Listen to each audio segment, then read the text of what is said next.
Good morning बेटा, good morning everyone, good morning, good morning. चलो ठीक है। सो कल हम लोगों ने फाइनली सॉलिड स्टेट को पैक कर दिया। ठीक है, सॉलिड स्टेट की सभा समाप्त हो चुकी है। सो आज अपन स्टार्ट करने वाले हैं new chapter, that is solution, solutions and colligative properties. आज अपन स्टार्ट करने वाले हैं। ठीक है, दो पोर्शन है बेसिकली इसका। ठीक है, एक तो है सॉल्यूशन के बारे में पढ़ना है, दूसरा है कॉलिगेटिव प्रॉपर्टीज के बारे में पढ़ना। सो अपन स्टार्ट करते हैं इस चैप्टर को। देखो ये चैप्टर जो है कुछ थोड़ा बहुत बता देता हूँ इस चैप्टर के बारे में। बहुत आसान चैप्टर है, लिटरली बहुत आसान है, जैसा सॉलिड स्टेट था। फर्क बस इतना है उसमें और इसमें कि उसमें थोड़ा विजुअलाइजेशन था, इसमें विजुअलाइजेशन नाम की चीज नहीं है। रटने वाली चीज भी इसमें नाम मात्र की है। बहुत कम चीजें हैं जो आपको याद करनी है। ठीक है, बहुत छोटे छोटे टॉपिक्स है जो आपको रटना है, बाकी पूरे तरीके से कॉन्सेप्चुअल है। छोटा चैप्टर है, सेम कहानी है सॉलिड स्टेट जैसी। एक क्वेश्चन आता है नॉर्मली जेई की अगर हम बात करें या नीट की बात करें तो कभी कभी दो क्वेश्चन आए हैं, बट बहुत आसान आसान से क्वेश्चन आए हैं इस चैप्टर के। दो तीन मेन टॉपिक्स हैं जिससे क्वेश्चंस आए हैं आज तक, वो तो टॉपिक्स के बारे में डिस्कस कर लेंगे कि दो तीन मेन टॉपिक्स कौन कौन से हैं। बता दूंगा जब पढ़ाऊंगा तो कि भैया जेई मेंस या एडवांस के रिगार्डिंग कौन सा मेन टॉपिक है या नीट के रिगार्डिंग कौन सा मेन टॉपिक है। बोर्ड्स में भी लगभग टॉपिक सेम ही है जो जेई ने पूछा है, मेन टॉपिक। बाकी थोड़ा सा है जो सब्जेक्टिव पार्ट है, उस पर अपन बात तो करेंगे ही करेंगे। पर हाँ, बहुत छोटा है, एक क्वेश्चन आता है, ज़्यादा टेंशन लेने की जरूरत नहीं है। लेकिन हाँ ये याद रखना कि आसानी से किया जाने वाला है, बिल्कुल आसानी से, बिल्कुल मतलब जैसे सॉलिड स्टेट के क्वेश्चन थे वैसे इसके क्वेश्चन भी आते हैं। ठीक है, चलो सो फटाफट से स्क्रीन शेयर कर रहा हूँ और अब कहानी शुरू करते हैं। ये सारे चैप्टर्स ऐसे हैं जिसके एक क्वेश्चन ही आते हैं, लेकिन एक क्वेश्चन बहुत आसानी से किया जा सकता है, बिल्कुल फर्जी टाइप के क्वेश्चंस आते हैं। ओके, सो सबसे पहली चीज है कि भैया सॉल्यूशन क्या है। सबसे पहला चीज कि सॉल्यूशन क्या है। ठीक है, सो देखो बचपन में हमें जब क्लास 9th में मैटर पढ़ाया गया था तो मैटर में बताया गया था कि भैया मैटर उस चीज को बोलते हैं जिसके पास मास हो, जो कि स्पेस ऑक्युपाई करता हो। कुछ बुक्स में या कुछ लोग बोलते हैं कि भैया रेजिस्टेंस वहां पे ऑफर करता हो। ठीक है, चलेगा। सो मैटर क्या था, जिसके पास मास हो और जो स्पेस ऑक्युपाई करता हो। ठीक है, अब मैटर को क्या किया गया कि दो पार्ट में मेनली डिवाइड किया गया। एक जिसको बोला गया प्योर सब्सटेंस और एक जिसको बोला गया मिक्सचर या इम्प्योर सब्सटेंस। ठीक है, मैं थोड़ा साइड में लिखते जा रहा हूँ। मैटर था, मैटर को दो पार्ट में डिवाइड किया गया। ठीक है, एक हुआ that is pure substance and second one is mixture. ठीक है, इस मिक्सचर को फिर फर्दर दो पार्ट में डिवाइड किया गया। बोला गया क्या क्या, सो बोला गया कि एक है जो होमोजीनियस मिक्सचर है, ठीक है, and second one is heterogeneous. ठीक है, फिर बताया गया कि होमोजीनियस जो है इसका एक नाम और भी है, या यूं बोल लो कि इसको फर्दर एक और कैटेगरी में बांट दिया गया। एक ही कैटेगरी होमोजीनियस में एक ही आता है, दैट इज इसको बोला गया कि ये सॉल्यूशन कहलाएगा। ठीक है, एंड हेट्रोजीनियस में फिर दो पार्ट किए गए। ठीक है, that is one that is colloid and second one that is suspension. ठीक है, सो हम इस चैप्टर में जो पढ़ने वाले हैं वो इस सॉल्यूशन के बारे में पढ़ने वाले हैं। कोलॉइड्स के बारे में हम आगे एक चैप्टर आएगा अपने पास सरफेस केमिस्ट्री, उसमें थोड़ा बहुत कोलॉइड्स के बारे में पढ़ेंगे। प्योर सब्सटेंसेस को भी भैया दो कैटेगरी किया गया था। ठीक है, कौन कौन से, तो भैया एक बोला गया दैट इज एलिमेंट एंड दूसरा दैट इज कंपाउंड। ठीक है, सो ये आपके पूरे कैटेगराइजेशन है कि मैटर कैसे कैटेगराइज किया गया है अलग अलग प्रॉपर्टीज के अकॉर्डिंग, अलग अलग तरीके से। ठीक है, सो अपन पढ़ने वाले हैं this one that is solution. ठीक है, इसको एक और कॉमन नेम से, मतलब बहुत जगह देखोगे तो बुक्स में इसको सॉल्यूशन नहीं बोलकर ट्रू सॉल्यूशन बोलता है। कोई डिफरेंस नहीं है, सॉल्यूशन बोलो या ट्रू सॉल्यूशन बोलो, बात क्या है, सेम ही है। ठीक है, चलो अब बात ये आती है कि भैया सॉल्यूशन है क्या। सबसे पहला तो क्वेश्चन यही है कि सॉल्यूशन है क्या। ठीक है, तो यहां से हमको एक चीज दिखा, एक वर्ड दिखा दैट इज होमोजीनियस मिक्सचर और सॉल्यूशन। तो सॉल्यूशन को कुछ इस तरीके से डिफाइन किया गया कि ये एक मिक्सचर है, और कैसा मिक्सचर है, तो होमोजीनियस मिक्सचर है। किसका मिक्सचर है, तो किसी भी दो चीज का मिक्सचर हो सकता है, कोई भी दो कंपोनेंट का होमोजीनियस मिक्सचर है। क्या दो से अधिक नहीं हो सकते? हो सकते हैं, बिल्कुल हो सकते हैं, मिनिमम दो चाहिए, ठीक है। सो सॉल्यूशन को ऐसे बोला गया कि it is a mixture of two or more than two components in a homogeneous manner, या it is a homogeneous mixture of two or more than two component। अब बात आता है कि होमोजीनियस का मतलब क्या होता है। देखो होमोजीनियस का मतलब होता है बराबर बराबर डिस्ट्रीब्यूशन होना, यूनिफॉर्म डिस्ट्रीब्यूशन होना। अगर कहीं पे भी यूनिफॉर्म डिस्ट्रीब्यूशन हो रहा है तो हम बोलते हैं कि वो होमोजीनियस मिक्सचर है, ठीक है। चलो, सो अगर कहीं पे भी यूनिफॉर्म डिस्ट्रीब्यूशन है तो हम बोलते हैं वो क्या है, होमोजीनियस मिक्सचर है। एग्जाम्पल यूनिफॉर्म डिस्ट्रीब्यूशन का मतलब, जैसे अगर मैंने पानी ले लिया, पानी में शक्कर मिला दिया, ठीक है। अब उस शक्कर को मिलाने के बाद मैं ऊपर से एक चम्मच उसका टेस्ट करूँ, या शरबत बनाने के बाद ऊपर से एक चम्मच टेस्ट करूँ, या एकदम नीचे वाले पार्ट से एक चम्मच निकाल के टेस्ट करूँ, तो दोनों की कहानी क्या रहने वाली है, एग्जैक्टली सेम रहने वाली है। दोनों का टेस्ट भी जो होगा वो एग्जैक्टली क्या रहेगा, सेम रहेगा, ठीक है। आदर्श बोल रहा है कि 9th में पढ़े तो सॉल्यूशन दो टाइप के होते हैं, homogeneous heterogeneous. But Babu solution नहीं, मिक्सचर दो टाइप के होते हैं, होमोजीनियस हेट्रोजीनियस, ठीक है। उस होमोजीनियस हेट्रोजीनियस में होमोजीनियस को बोलते थे अपन सॉल्यूशन, और हेट्रोजीनियस को बोलते थे कोलॉइड और सस्पेंशन। सॉल्यूशन के ये दो पार्ट नहीं होते थे, ठीक है। सो सॉल्यूशन बेसिकली हुआ क्या, सो सॉल्यूशन को हमने बोला कि दिस इज, अभी लिखवाने का टाइम आएगा तो लिखवाऊंगा, this is a homogeneous mixture of two or more than two components, ठीक है। अब एक बहुत बड़ा सवाल आता है कि क्या सॉल्यूशन होने के लिए लिक्विड का होना जरूरी है? क्योंकि सॉल्यूशन आते ही दिमाग में लगता है ना कि पानी में कोई चीज फेंटी गई, पानी ले लिया, इसमें कोई चीज है जो मिला दी गई है तो सॉल्यूशन बन गया। नहीं भैया, ऐसा जरूरी नहीं है। सॉल्यूशन बनने के लिए जब डेफिनेशन मैंने बोला तो बोला कि to or more than two components, ठीक है, इन होमोजीनियस मैनर। होमोजीनियस का मतलब है यूनिफॉर्म मैनर में डिस्ट्रीब्यूट होने चाहिए। ऐसा कभी भी नहीं बोला कि वो लिक्विड होगा, गैस होगा या सॉलिड होगा, कोई भी चीज मिक्स हो सकती है, बस होमोजीनियस होना चाहिए। दूसरी चीज, सॉल्यूशन में क्या और प्रॉपर्टी हो सकता है? सो सॉल्यूशन में दूसरी प्रॉपर्टी ये है कि भैया उसका, कुछ लोगों को ऐसा है, कुछ ऐसा कंफ्यूजन होता है कि सॉल्यूशन है तो ट्रांसपेरेंट होगा, जैसे पानी में कोई चीज मिलाया तो ट्रांसपेरेंट होगा, तो सॉल्यूशन सारे ट्रांसपेरेंट होते हैं। ऐसा बिल्कुल भी नहीं है। डिपेंड्स कि वो सॉल्यूशन कैसा है, उसके ऊपर डिपेंड करता है ट्रांसपेरेंट, ट्रांसलूसेंट, ओपेक होना। तो ये कोई भी ऐसी प्रॉपर्टी नहीं है जिससे आप सॉल्यूशन को आइडेंटिफाई कर पाओ या बोल पाओ कि ये सॉल्यूशन है कि नहीं है। सो ट्रांसपेरेंसी कोई भी यहाँ पे क्राइटेरिया नहीं है। फेज, सॉलिड लिक्विड गैस होना, कोई भी क्राइटेरिया नहीं है। सो ये कहानी हो गई सॉल्यूशन की। अब यहाँ पे जब कंपैरिजन करते हैं कोलॉइड से और सस्पेंशन से तो एक टर्म आता है, इसको बोलते हैं टिंडल इफेक्ट। तो बस इतना ध्यान रखने वाली बात है कि सॉल्यूशंस टिंडल इफेक्ट नहीं दिखाते हैं। टिंडल इफेक्ट क्या होता है? तो टिंडल इफेक्ट होता है लाइट का स्कैटर कर जाना सॉल्यूट पार्टिकल से लड़ने के बाद, scattering of light, simply dispersion नहीं, स्कैटरिंग ऑफ लाइट, ठीक है। सो अगर लाइट स्कैटर कर जा रहा है, बिखर जा रहा है, कुछ नहीं, लाइट अगर बिखर रहा है, ठीक है, तो हम बोलते हैं कि वहां पे टिंडल इफेक्ट है। तो सॉल्यूशंस टिंडल इफेक्ट नहीं दिखाते, जबकि हेट्रोजीनियस वाले दोनों ही दिखाने में कैपेबल होते हैं, ठीक है। तो सॉल्यूशंस टिंडल इफेक्ट नहीं दिखाते। टिंडल इफेक्ट नहीं दिखाते इस वजह से उनका पाथ भी नहीं दिखता है, ठीक है। टिंडल इफेक्ट नहीं दिखाते इस वजह से उनका पाथ भी नहीं दिखता है।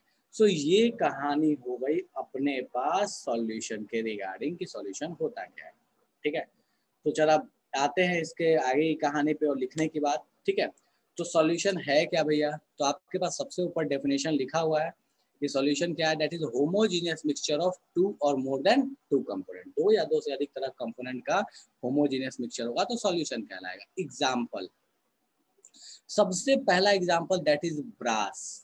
अब ये देख के लगता है ये सॉल्यूशन है, बिल्कुल। एलॉयज जो होते हैं वो एक सॉल्यूशन होते हैं, क्यों? क्योंकि वो एक होमोजेनियस मिक्सचर होता है, ठीक है। जर्मन सिल्वर ये भी एक एलॉय है और ये एक सॉल्यूशन है। और इस पे मैंने खास कर ध्यान देना कि इस साल का पूछा हुआ एक क्वेश्चन भी है। इस साल के जेई में पूछा गया था कि जर्मन सिल्वर किन चीजों से मिलकर बना हुआ है, ठीक है। ये एनसीईआरटी के इंट्रोडक्शन में दिया गया है। That is copper, zinc and निकल। ये तीन इसके कंपोनेंट होते हैं। ब्रोंज, ब्रोंज का क्या है कंपोनेंट भैया? कॉपर एंड टिन, ये भी एक सॉल्यूशन है। ठीक है, और भी एग्जांपल सॉल्यूशन के, ये तो एलॉय वाले कैटेगरी में आ गए। चलो एक और ले लेते हैं, 22 carat of gold. 22 carat gold, ये भी एक सॉल्यूशन है, याद रखना। क्यों सॉल्यूशन है भैया? क्योंकि 22 कैरेट गोल्ड जो होता है वो प्योर गोल्ड नहीं होता, उसमें कुछ कॉपर मिलाया गया है या कोई चीज तो मिलाया गया है, जिंक मिलाया गया है या सिल्वर मिलाया गया है। ठीक है, तो वो भी एक सॉल्यूशन है। 24 कैरेट सॉल्यूशन नहीं है, that is a pure gold, but 22 carat is a solution, क्योंकि वो एक तरीके का एलॉय है। ठीक है, इसके अलावा सॉल्यूशन क्या हो सकते हैं? बहुत सारे हैं, हमें सॉल्यूशन के बारे में कोई दिक्कत नहीं है। सॉल्ट को वाटर में मिला दो तो भी सॉल्यूशन है। ठीक है, ये तो हमको पता ही है, इसमें कोई दिक्कत नहीं है। गैस है, चलो आरिस बोला है कि ऑक्सीजन को वाटर में मिला दो, बिल्कुल सॉल्यूशन है। वैष्णवी बोल रही है अगल बगल का जो एयर है, बिल्कुल वो भी सॉल्यूशन है। ठीक है, सो O2 प्लस H2O, ये भी सॉल्यूशन है। अगल बगल का जो अपने पास एयर है वो भी सॉल्यूशन है। क्यों एयर सॉल्यूशन है भैया अगल बगल का? क्योंकि वो भी एक होमोजीनियस मिक्सचर है। अगर मेरे घर पे 20% के आसपास अगर ऑक्सीजन है तो आपके घर पे भी 20% के आसपास ही होगा, और अमेरिका वालों के घर पे भी 20% के आसपास ही होगा। तो जो एटमॉस्फेरिक एयर है उसमें जो कंपोजिशन है वो भी क्या है? बिल्कुल होमोजीनियस है। तो इसलिए वो भी एक सॉल्यूशन, वो भी जो है वो मिक्सचर जो है वो एक सॉल्यूशन कहलाएगा। अब बिल्कुल अल्कोहल को अगर पानी में मिलाए, स्पिरिट को पानी में मिलाए, तो ये सारी चीजें क्या होंगी? सॉल्यूशन होंगी। डन है? तो फटाफट से सॉल्यूशन हेडिंग डालिए और इसको छाप लीजिए। और किसी को तकलीफ है जीवन में, एयर में, हाँ बिल्कुल शिवम होता है, बट मैं सिर्फ गैस की बात कर रहा हूँ, मैं उस वाली चीज को हटा के बात कर रहा हूँ। बिल्कुल शिवम, छापो फटाफट से। एक चीज यहाँ पे लिख लेना, और एक चीज मैं लिखवा देता हूँ, do not show Tyndall effect.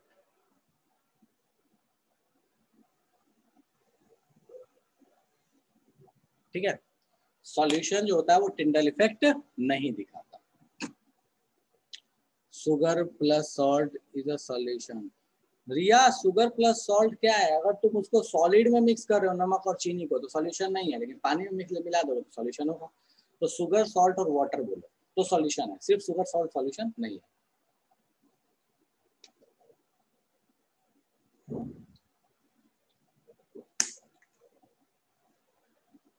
That will be suspension, not solution. ठीक है,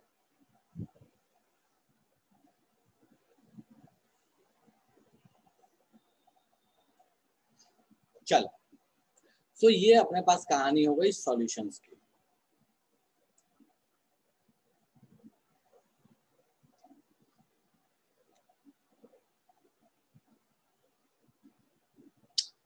कहाँ बोला भाई कि सॉल्यूशन सिर्फ वाटर से बनेगा? देखना, ब्रास में वाटर होता है, जर्मन सिल्वर में वाटर होता है ना एग्जाम्पल सारे सॉल्यूशन के। ब्रोंज में वाटर होता है, गोल्ड में वाटर होता है, ऐसा तो कभी नहीं बोला। आटा और पानी सॉल्यूशन है क्या? आटा और पानी को मिलाएगी तो क्या होमोजीनियस मिक्सचर बनेगा कल्याणी? ऐसा है कि जहाँ आटा मिलाया तो ऊपर में जितना आटा गिवन पानी के अमाउंट में उतना ही नीचे हो। अरे गुस्सा नहीं हो रहा, ऐसे बोल रहा हूँ, गुस्सा नहीं हो रहा, गुस्सा कहाँ हो रहा? ऐसा कहाँ लगता है गुस्सा हो रहा हूँ?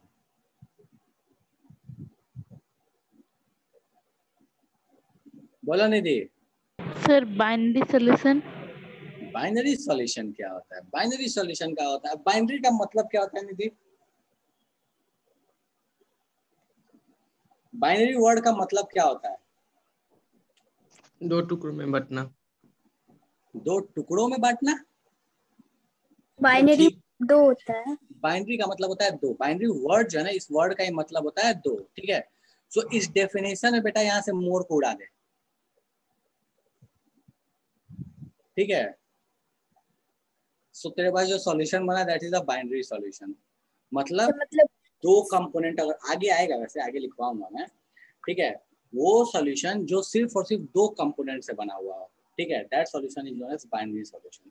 जैसे नमक को पानी में मिला दिया, तो बाइनरी सॉल्यूशन है। लेकिन नमक, चीनी और पानी तीनों को मिला दिया तो that is not binary solution. ठीक है, Yes, sir.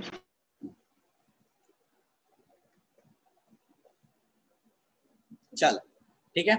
सो ये अपने पास कहानी हो गई सॉल्यूशंस की कि भैया बेसिक सॉल्यूशन होता क्या है, उसके एग्जांपल्स। ठीक है, जरा आगे आते हैं। नेक्स्ट है अपने पास कि भैया सॉल्यूशन में कुछ टर्म्स यूज किए जाते हैं। बाइनरी सॉल्यूशन तो हो ही गया, ठीक है। सो चलो यहीं से स्टार्ट कर लेते हैं। सबसे पहला चीज है that is binary solution. Binary solution क्या होता है? वो सॉल्यूशन जो दो कंपोनेंट से मिलकर बना है। अगर दो ही कंपोनेंट हैं तो हम बोलेंगे कि that is a binary solution. Example के तौर पे समझ लो, सॉल्ट प्लस वाटर। ठीक है, सो इस तरह का जो सॉल्यूशन हुआ इसको बोलते हैं बाइनरी सॉल्यूशन। अब कुछ टर्म्स हैं जो सॉल्यूशन में यूज किए जाते हैं। ठीक है, अब बाइनरी है तो बाइनरी में जो दो चीजें होंगी वो दो चीजें क्या होंगी? सो बोला जाता है कि अगर बाइनरी सॉल्यूशन दो चीजों से मिलकर बना है तो उसमें एक कहलाएगा सॉल्यूट और एक कहलाएगा सॉल्वेंट। एक होगा सॉल्यूट और एक होगा सॉल्वेंट। ठीक है, सो सॉल्यूट को बोला गया कि जो अधिक अमाउंट में होगा वो, सॉरी, जो सॉल्यूट होगा उसको बोला गया कि जो कम अमाउंट में रहेगा उसको बोला गया कि भैया वो सॉल्यूट है, और जो अधिक अमाउंट में रहेगा उसको बोला गया कि वो सॉल्वेंट है। ठीक है, सॉल्वेंट का मतलब बता दिया गया भैया जो अपने पास बहुत सारा है, जिसमें कोई चीज घुल रही है। ठीक है, so that is a solvent. और जो कम अमाउंट में रखा गया that is a solute. Glass of water लिया, उसमें एक चम्मच पानी डाल, उसमें एक चम्मच नमक डाल दिया। ठीक है, सो उस ग्लास ऑफ वाटर में एक चम्मच जो नमक डाला तो जो नमक है दैट इज अ सॉल्यूट, और जो ग्लास ऑफ वाटर है दैट इज अ सॉल्वेंट। ठीक है, तो इस तरीके से बता दिया गया कि जिसका अमाउंट ज्यादा है वो सॉल्वेंट है, जिसका अमाउंट कम है वो सॉल्यूट है। लेकिन मजा तो तब आया जब अपने पास एक बोरा शक्कर लिया और उसमें एक गिलास पानी डाल दिया। ठीक है, एक बोरा शक्कर लिया, उसमें एक गिलास पानी डाल दिया और पूछा कि बताओ सॉल्यूट कौन है और सॉल्वेंट कौन है। मुझे फटाफट से मैसेज करो और बताओ कि सॉल्यूट कौन होगा, सॉल्वेंट कौन होगा। एक बोरा शक्कर लिया है, उसमें एक गिलास पानी डाल दिया है, फटाफट से बताओ सॉल्यूट कौन, सॉल्वेंट कौन। शुरू हो जाओ। ओके वैष्णवी, कल्याणी गलत है, ठीक है, वैष्णवी सही है, रिया सही है, आदर्श क्या बोल रहा है, शुगर वाला का मतलब क्या हुआ? और ठीक है, रिया सही है, शिवम गलत है, ओजस्वी सर सही सर है। मैंने आंसर ही नहीं किया है। अच्छा ठीक है, भेजो। आनंद सही है, प्राची एक मिनट को यार, प्राची ठीक है, आरिज गड़बड़ है, अंजन क्या भाई ये क्या, आंसर भेजो, आंसर आंसर। सान्या गड़बड़ है, तिवारी गड़बड़ है। ठीक है, देखो अब एक चीज होता क्या है ना कि एक तो डेफिनेशन दे दिया कि जो ज्यादा है वो जो ज्यादा है वो सॉल्वेंट है, जो कम है वो सॉल्यूट है। ठीक है, हाँ, अभी ऑब्वियस है ना कि एक गलत है तो अपोजिट कर लो सही होगा। ठीक है, सो बात ये आती है कि इस तरह का अगर एग्जाम्पल दे दिया कि भैया एक बोरा अपने पास सॉल्यूट, एक बोरा शक्कर ले लिया और उसमें एक गिलास पानी डाल दिया तो सॉल्यूट सॉल्वेंट कैसे पहचानेंगे? तो सॉल्वेंट के लिए एक और कंडीशन बताया गया है जिस कंडीशन को यूजुअली इग्नोर कर दिया जाता है। वो कंडीशन क्या है?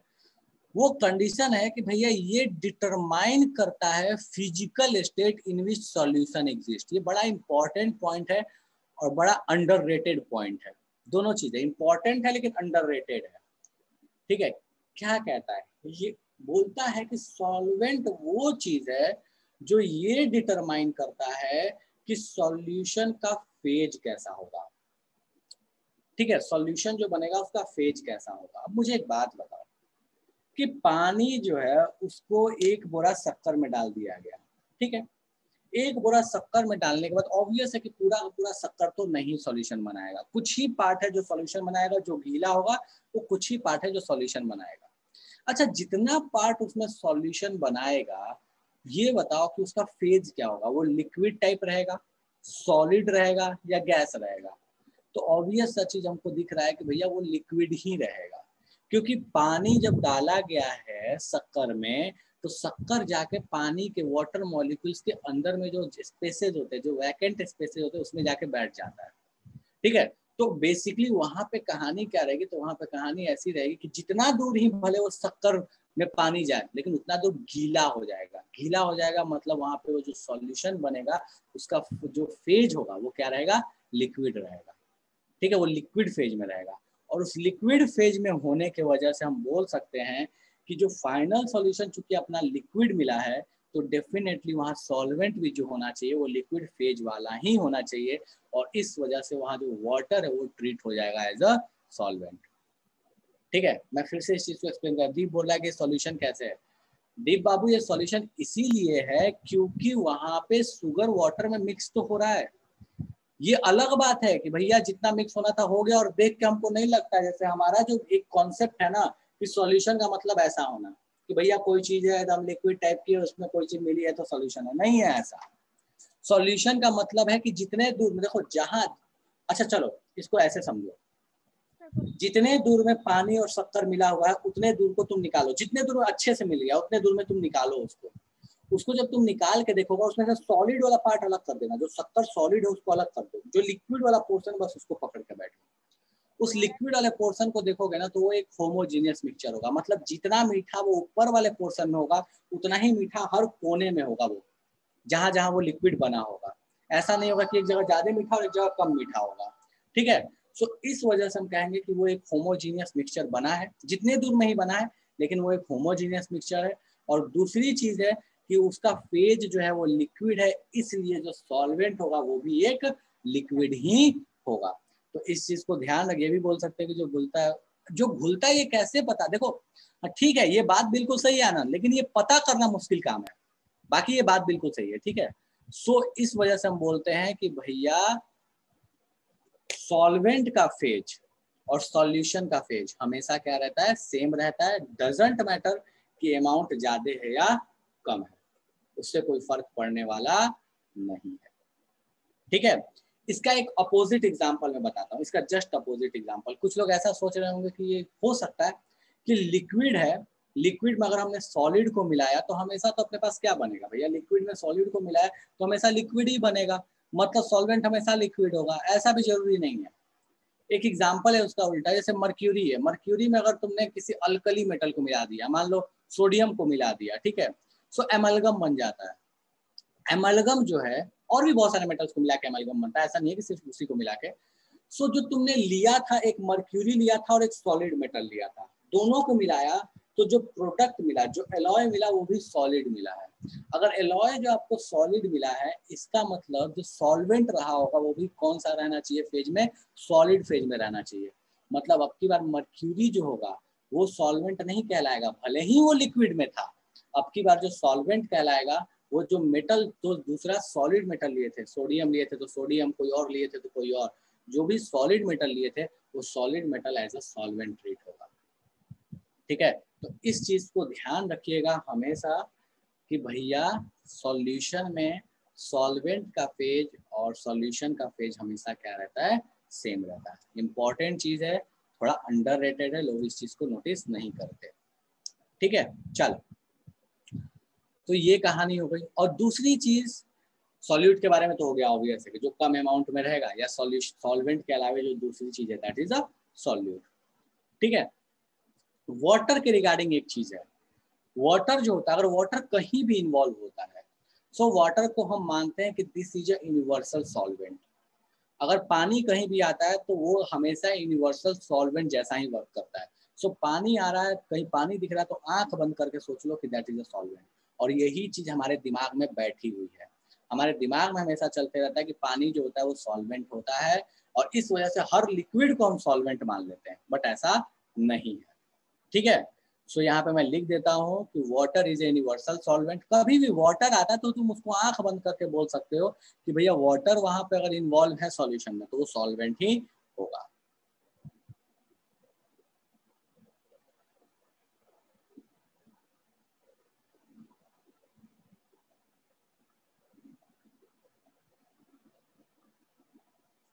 ठीक है, चलो डन है। सो ये आपके पास कहानी हो गई सॉल्यूशन की। फटाफट से इसको छापो। सिद्धांत वाटर के रिगार्डिंग जब सॉल्यूट, कोई एक्सेप्शन नहीं। अरे सिद्धांत बाबू, अगर ऐसा अगर वाटर को सॉल्यूट बनाना है तो कुछ नहीं करना, एक काम करो, एल्कोहल ले लो, पानी ले लो, एल्कोहल 1 लीटर ले लो, पानी 10 ml ले लो, बन गया तुम्हारे पास सॉल्वेंट वाटर। लेकिन अगर कभी ऐसा दिख रहा है कि जहाँ पे किसी तरह की डिस्क्रिपेंसी दिख रही है, सॉलिड मिलाया है उसमें गैस मिलाया है, तो कौन सॉल्वेंट होगा? अगर ऐसी कहानी दिख रही है तो आंख बंद करके बोलो कि वाटर जो है वो सॉल्वेंट होगा। डन है? चलो ठीक है। सो ये कहानी हो गई सॉल्यूशन की। अब कुछ सॉल्यूशन के टाइप्स हैं। क्या टाइप्स हैं भैया? सो अगर सॉल्वेंट गैस है, सॉल्वेंट अगर गैस है तो उस केस में हम देखते हैं कि उसका सॉल्यूट क्या क्या पॉसिबल, तीनों पॉसिबल है, गैस, लिक्विड, सॉलिड, तीनों तरह के सॉलिड पॉसिबल है। सॉल्वेंट अगर लिक्विड है तो भी तीनों तरह के अपने पास सॉलिड पॉसिबल है। सॉल्वेंट सॉलिड है तो भी तीनों तरह के सॉलिड पॉसिबल है। सो बेसिकली अपने पास सॉल्यूशन जो होते हैं वो 9 टाइप्स के सॉल्यूशन पॉसिबल है। ठीक है, जो यहाँ पे आपको यहाँ पे दिख रहा है। ठीक है, सॉल्वेंट 3, एक बार गैस लिया, एक बार लिक्विड लिया, एक बार सॉलिड लिया। और सारे केसेस के लिए कुछ कुछ एग्जांपल्स आपको दिए गए हैं कि भैया अगर गैस सॉल्वेंट है, सॉल्यूट भी सॉल्वेंट है तो ये चीज़ है, गैस सॉल्वेंट है, लिक्विड सॉल्यूट है तो ये चीज़ है। तो बेसिकली अपने पास 9 तरह के सॉल्यूशंस होते हैं। याद नहीं करना, क्वेश्चंस नहीं आते हैं इस पे से, बट हाँ इसको लिख लेना, और कभी फुर्सत मिले, कभी टाइम मिले तो एक बार इसको पलट के देख जरूर लेना।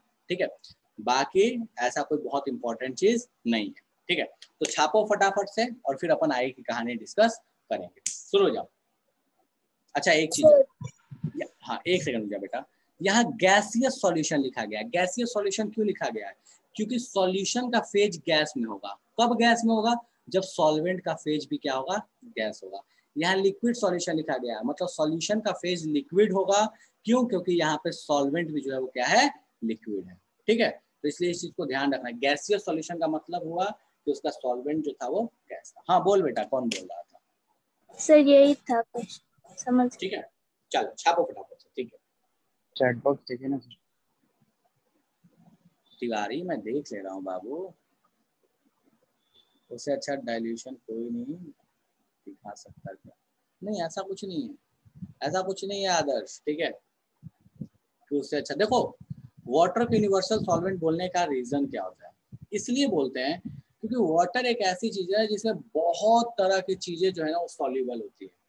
बहुत कम ऐसे लिक्विड्स हैं या सॉलिड है या गैस है, कुछ भी बोल लो, तीनों ही फेज में, जिसमें बहुत कम ऐसी चीजें हैं जो इतने तरह की, मतलब बहुत कम, क्या ना के बराबर ऐसी चीजें ना जो इतने तरह की चीजों को अपने में घुला ले।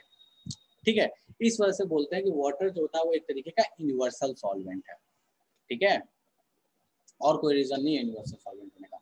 डाइल्यूशन वोल्यूशन से इसका कोई लेना देना नहीं है।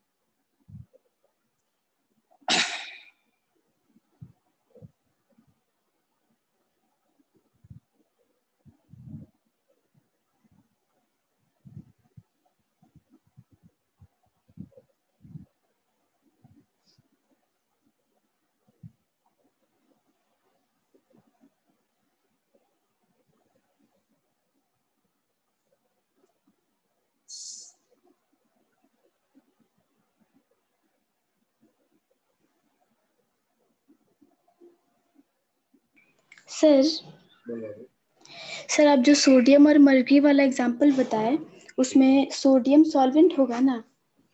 हाँ सोडियम सॉल्वेंट होगा। तो सर जो आप चीनी और वो पानी का एग्जांपल बताए तो उसमें सर आप बताए कि वाटर में चीनी का मॉलिक्यूल डिसॉल्व हो जाता है। ठीक है, तो सर उसमें वाटर सॉल्वेंट होता है। होता है। तो सर जब सर मान लीजिए कि कोई सॉलिड सॉल्वेंट होगा तो फिर उसमें कैसे कोई भी सॉल्यूट डिसॉल्व होगा? नहीं समझा मैं क्या, फिर से एक बार बोलना सर जो। हाँ सर मतलब कि जैसे वाटर जैसे सॉल्वेंट होता है तो उसमें कोई भी जो सॉल्यूट मॉलिक्यूल उसमें डिसॉल्व होता है ना, तो हो जब भी जाता है। किसी कंडीशन में हम सॉलिड को सॉल्वेंट लेंगे तो उसमें सॉल्यूट कैसे डिसॉल्व होगा? अच्छा मतलब ये कहना चाहते हो कि सॉलिड में कोई लिक्विड कैसे डिसॉल्व हो सकता है, या सॉलिड में लिक्विड के पार्टिकल्स कैसे जाएंगे? बेटा एक बात बता, अभी हमने सॉलिड स्टेट पढ़ा था, क्या सॉलिड स्टेट में कोई सॉलिड होता है तो उसके बीच में क्या स्पेसेस नहीं होते हैं? होते हैं सर। होते हैं। क्या उन स्पेसेस में जाके कोई लिक्विड का पार्टिकल नहीं बैठ सकता है? हम्म। अगर वो लिक्विड का पार्टिकल बैठेगा तो इसका मतलब क्या कि वो सॉलिड का जो लैटिस है वो डिस्टर्ब हो जाएगा, क्या ऐसा तो नहीं है? नहीं। अगर वो डिस्टर्ब नहीं होगा तो जो फाइनली जो चीज हमें मिलेगी वो भी चीज क्या मिलेगी? सॉलिड फॉर्म में ही मिलेगी। तो इसका मतलब क्या हुआ कि जो सॉल्यूशन मिला वो भी सॉलिड मिला। Yes sir. जो आपने मिलाया था, जिस चीज को आपने डाला था वो लिक्विड था, लेकिन फाइनल सॉल्यूशन सॉलिड है, मतलब जो वहाँ सॉल्वेंट होगा वो भी क्या रहा होगा? सॉलिड रहा होगा। ये समझ आया? ऐसे समझ, एक छोटा सा यस एग्जांपल। सर, समझ में आ गया। चल ठीक है।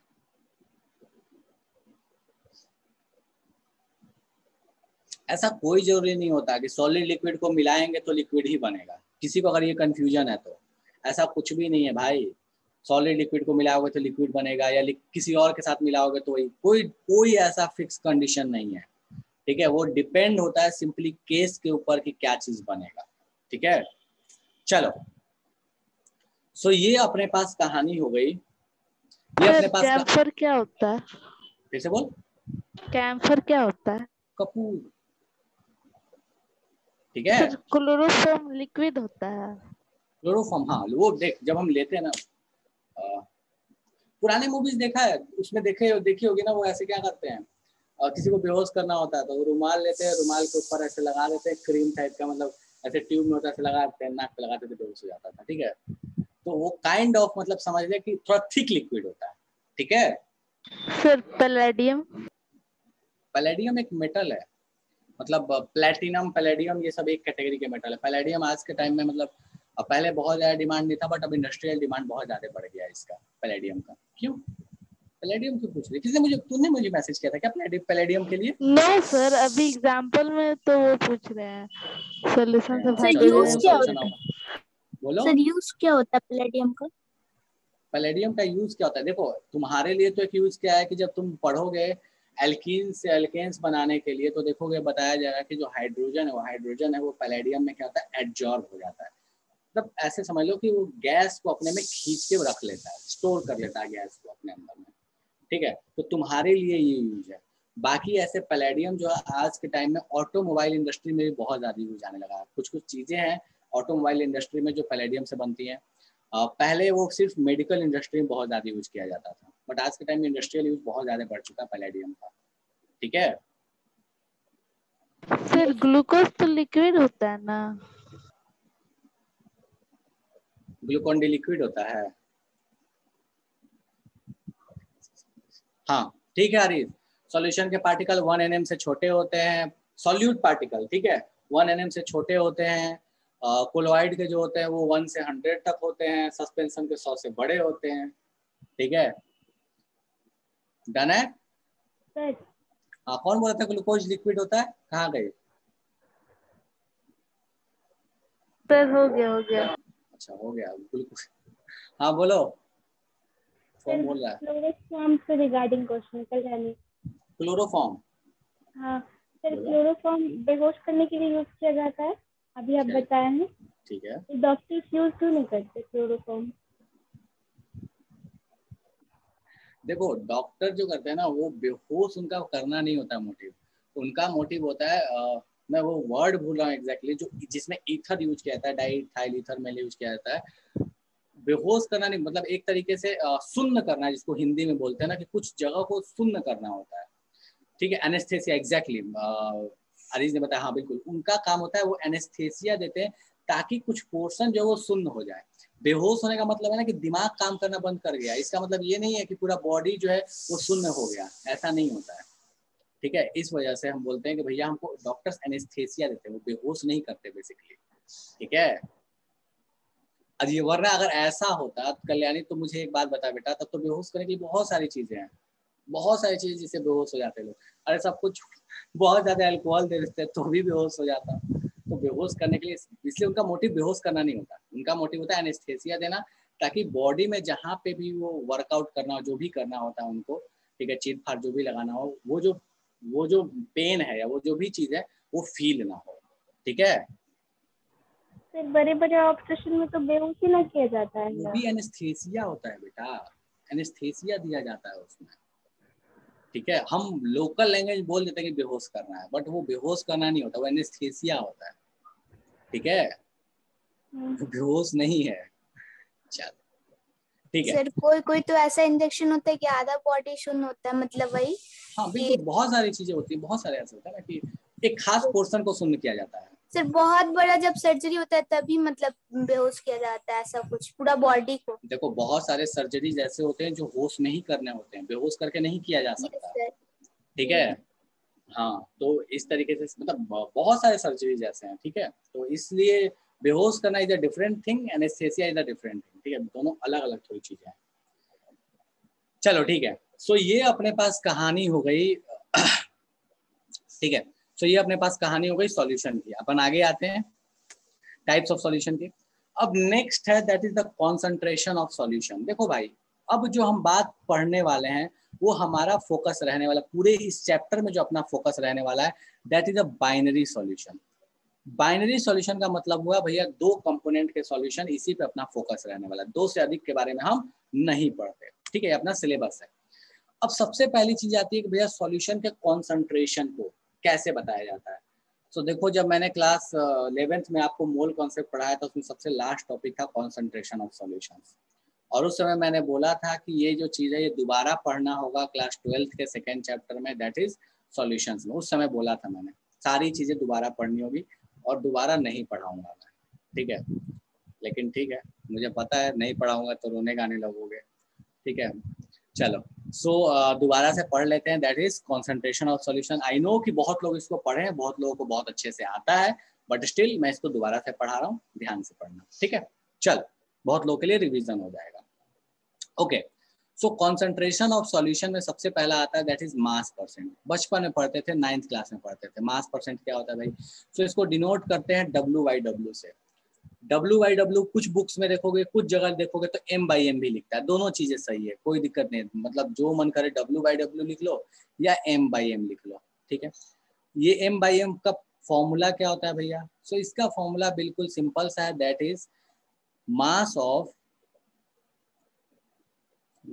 Of solute divided by mass of solution. अब यहाँ पे थोड़ा शॉर्टकट यूज कर रहा हूँ मैं, तो इसलिए यहाँ पे मैं आपको बता दे रहा हूँ कि किसके लिए क्या शॉर्टकट यूज किया जाएगा। कहीं पे भी अगर स्मॉल s लिखा हुआ है तो दिस इज सॉल्यूट। ठीक है, अगर कहीं स्मॉल s लिखा जाएगा तो इसका मतलब हुआ कि वो सॉल्यूट के बारे में डिस्कशन है। कैपिटल S लिखा जा रहा है मतलब वो सॉल्वेंट के बारे में डिस्कशन है। ठीक है, SOL के ऊपर ऐसे N लिखा गया तो इसका मतलब है कि ये क्या है? सॉल्यूशन है।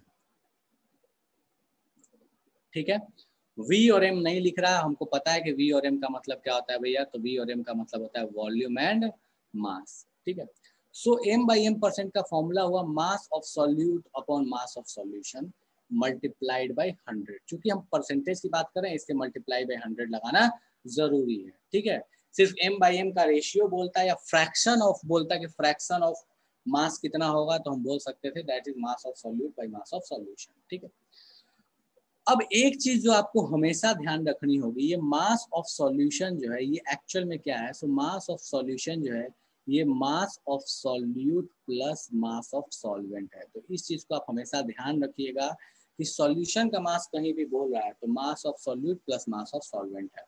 इसका इस बात से कोई भी लेना देना नहीं है कि सॉल्यूट सॉल्वेंट का फेज क्या है, नहीं है, कैसा है, कोई मतलब नहीं। बस दो होना चाहिए जिसमें एक सॉल्यूट होगा और एक सॉल्वेंट होगा। इस पे एक बिल्कुल फर्जी सा एग्जाम्पल कर लेते हैं, महा बकवास सा एग्जाम्पल। ठीक है, सो बोलता क्या है कि NaCl लिया और वाटर लिया, इन दोनों को मिक्स कर दिया। ठीक है, सो बोलता क्या है कि भैया बताओ NaCl अगर मेरे पास 2 मोल था, ठीक है, और वाटर अगर मेरे पास 2 kg था, तो बताओ मास बाई मास परसेंट कितना होगा? M/M% कितना होगा? फटाक से कैलकुलेट करके मुझे आंसर बताओ कितना होगा। ठीक है, 2 मोल वाटर को 2 मोल NaCl को 2 kg वाटर में मिलाया, बताओ M/M% कितना होगा? फटाफट से सॉल्व करो तो इसको। अगर किसी का दोनों से सेम हो जाता है कैपिटल स्मॉल तो क्या करेंगे? क्या बोल रहा है, क्या बोल रहा है तिवारी? ऑडियो ऑन करके बोल बाबू, क्या बोल रहा है?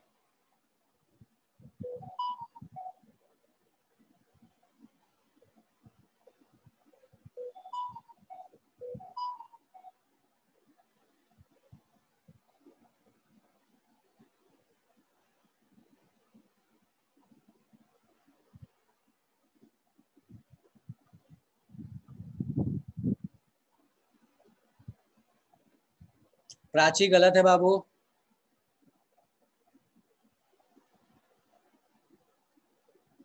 आनंद ठीक है। राघवेंद्र गलत है।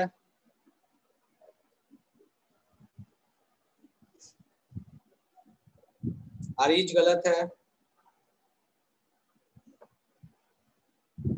निधि गलत है।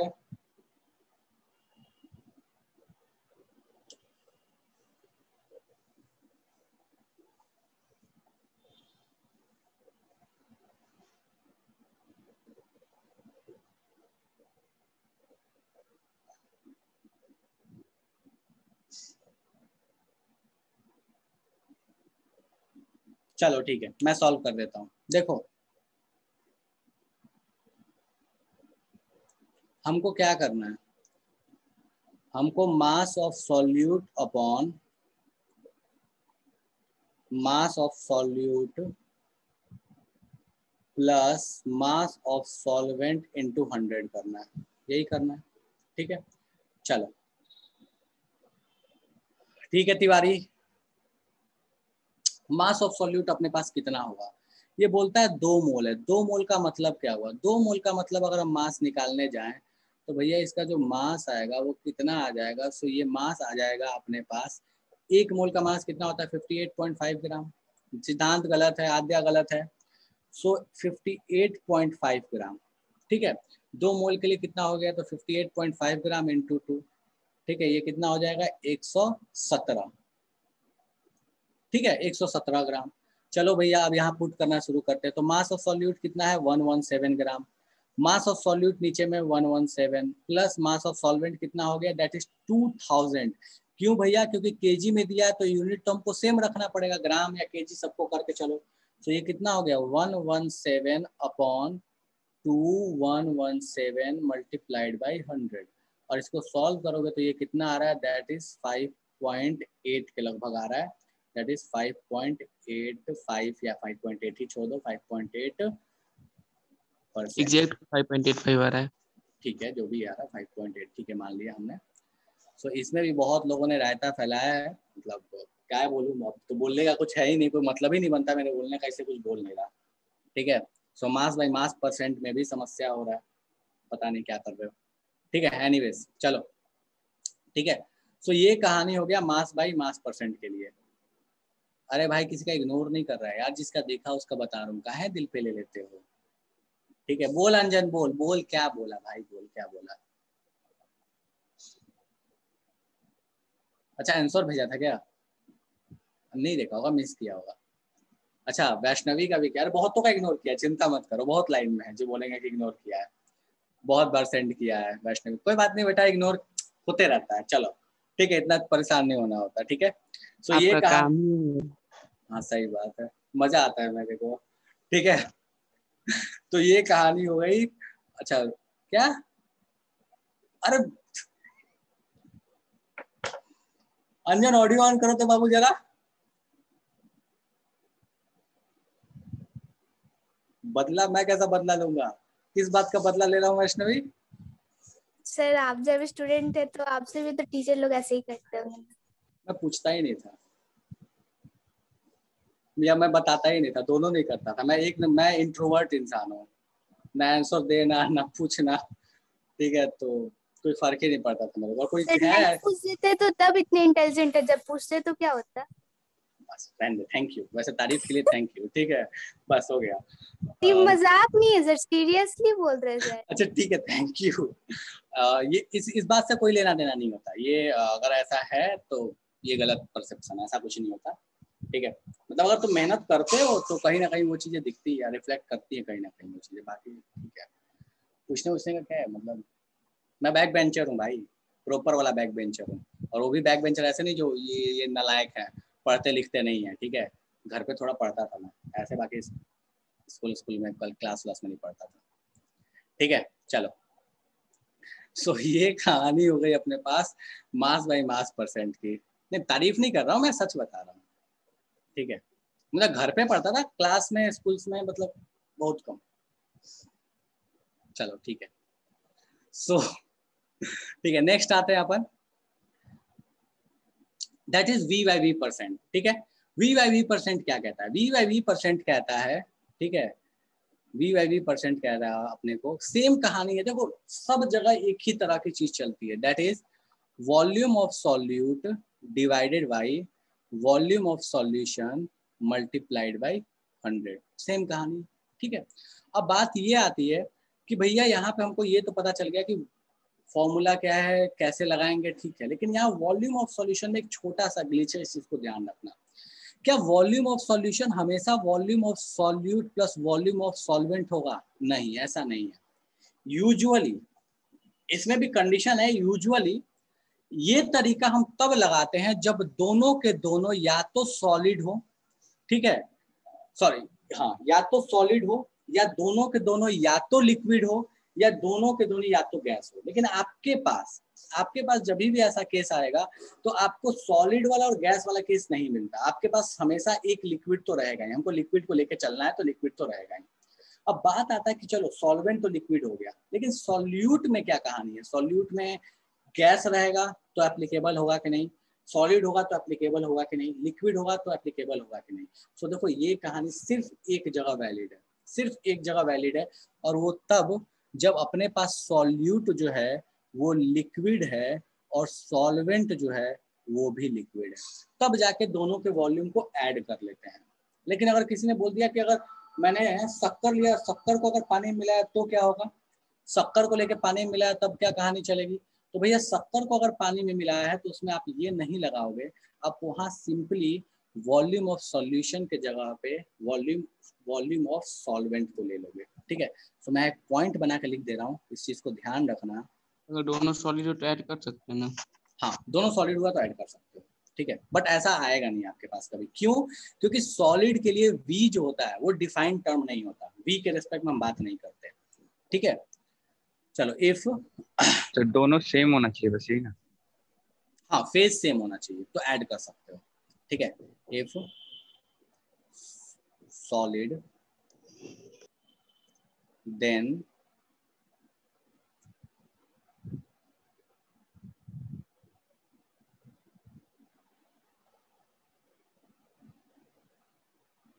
ठीक है, ये क्या कह रहा है? कह रहा है कि अगर सॉल्यूट सॉलिड हो गया तो वॉल्यूम ऑफ सॉल्यूशन जो होगा वो वॉल्यूम ऑफ सॉल्वेंट के बराबर होगा। कब? जब सॉल्यूट जो है वो अपने पास सॉलिड हो गया तब। बाकी अपने पास कोई दिक्कत नहीं है। गैस भी हो गया तो गैस का कभी क्वेश्चन आता नहीं, बाकी गैस भी रहा तो सेम चीज लगा सकते हो। सॉलिड या गैस रहा तो वॉल्यूम ऑफ सॉल्यूशन और वॉल्यूम ऑफ सॉल्वेंट बराबर मान के चलते हैं अपन, ठीक है। चलो एग्जाम्पल पे आते हैं फटाफट से।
क्या बोल रहा है?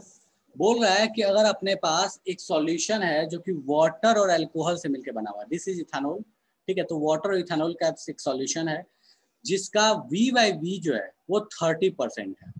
पूछा है कि बताओ उसका उसमें वॉल्यूम ऑफ अल्कोहल कितना रहा होगा अगर वॉल्यूम ऑफ वाटर जो है वो 140 ml था, ठीक है। सोच समझ के आराम से बनाओ इस क्वेश्चन को, ठीक है, करो फटाफट से।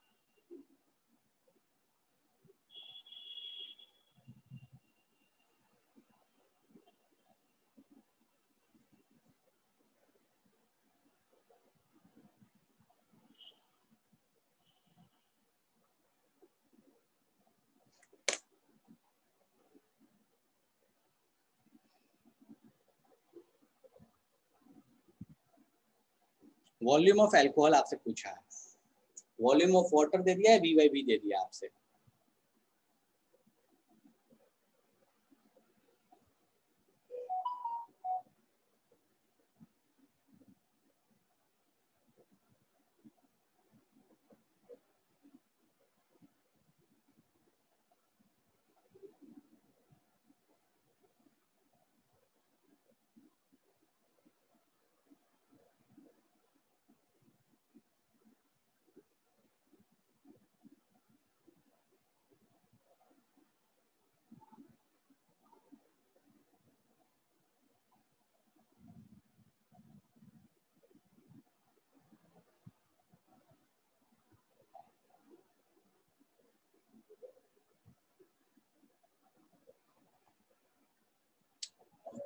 जस्ट में एक मिनट भाई, सबका आंसर देख रहा हूँ मैं, छूटेगा तो बोलो, इग्नोर करते हैं।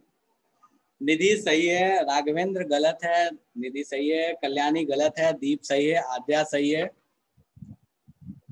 कल्याणी गलत है,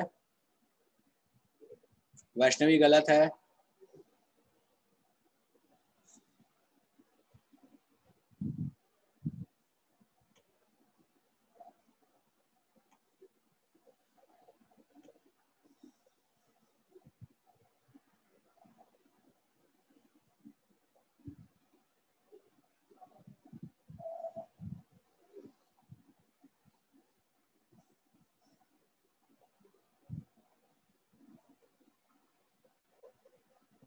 रिया गलत है, तिवारी गलत है,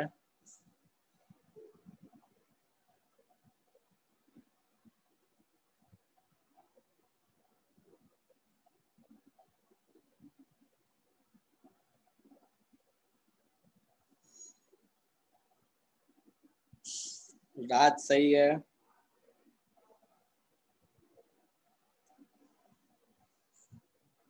कितनों को क्वेश्चन ही समझ में नहीं आया, कितने ऐसे हैं जिनको क्वेश्चन पढ़ने नहीं पड़ा है। अरे बताया, आनंद सही है, कल्याणी सही है,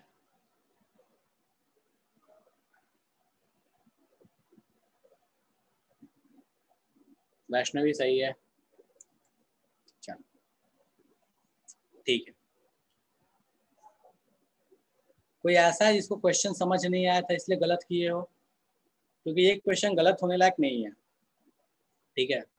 इस क्वेश्चन में गलत कर रहे हो तो समस्या है जीवन में। रिया गलत है, अंजन तेरे आंसर नहीं आया अभी तक,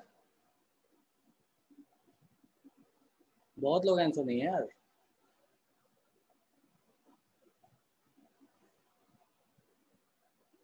तिवारी सही है, तिवारी सही है। तो इतना बड़ा मैथ्स है क्या इसमें? मैथ्स बड़ा है या सॉल्व ही नहीं कर रहे हो ये बताओ। अंजन सॉल्व कर रहा है?